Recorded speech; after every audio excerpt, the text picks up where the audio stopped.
warahmatullahi wabarakatuh.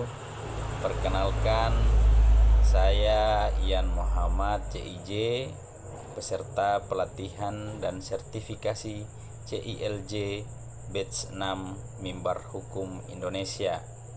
Pada kesempatan ini saya akan mempresentasikan salah satu karya jurnalistik liputan kasus hukum yang saya tulis dengan judul Oknum Kadus di Bulangoraya dipolisikan atas dugaan pencurian alat pembajak kebun.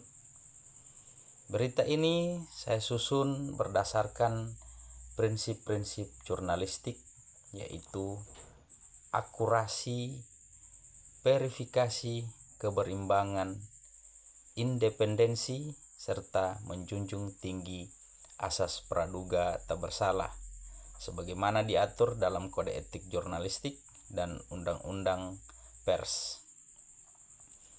Kasus ini bermula dari laporan seorang warga ke Polres Gorontalo Utara terkait dugaan pencurian alat pembajak kebun. Laporan tersebut telah tercatat secara resmi dengan nomor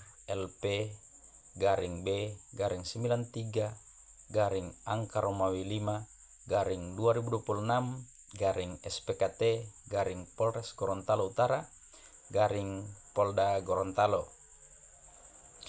Dalam laporan polisi disebutkan bahwa dugaan peristiwa terjadi pada 20 Mei 2026 di Desa Bulangoraya, Kecamatan Tomilito, Kabupaten Gorontalo Utara.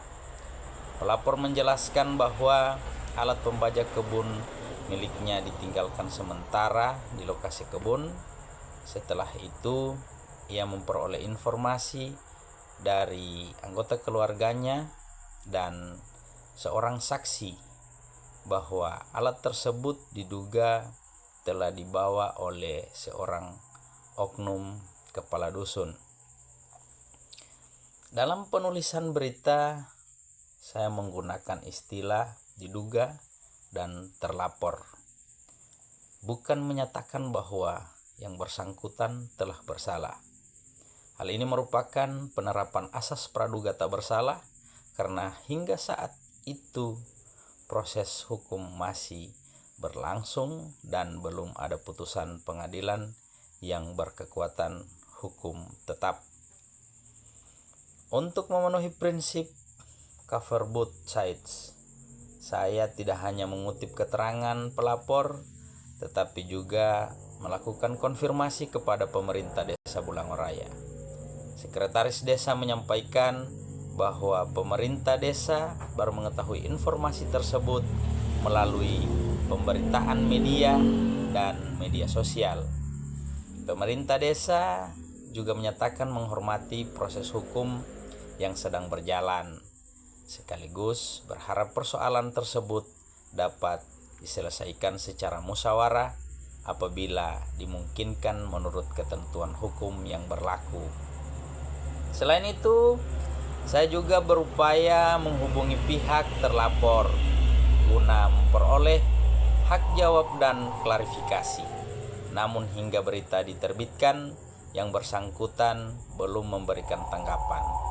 Informasi tersebut tetap saya cantumkan dalam berita sebagai bentuk transparansi kepada pembaca bahwa upaya konfirmasi telah dilakukan. Dalam penyusunan berita ini, saya menerapkan beberapa prinsip penting Kode Etik Jurnalistik, yaitu independensi, akurasi, verifikasi, keberimbangan, tidak menghakimi, serta memberikan kesempatan kepada semua pihak untuk menyampaikan penjelasan.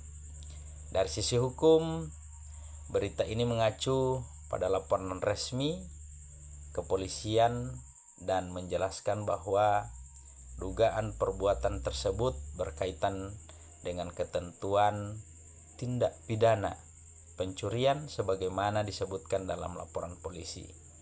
Saya juga menghindari penggunaan kalimat yang dapat menghakimi atau mencemarkan nama baik seseorang sebelum adanya putusan pengadilan.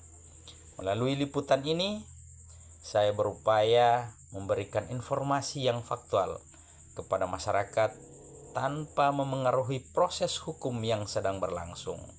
Sebagai jurnalis, tugas utama saya adalah menyampaikan fakta yang telah diverifikasi, bukan menjadi pihak yang menentukan seseorang bersalah atau tidak.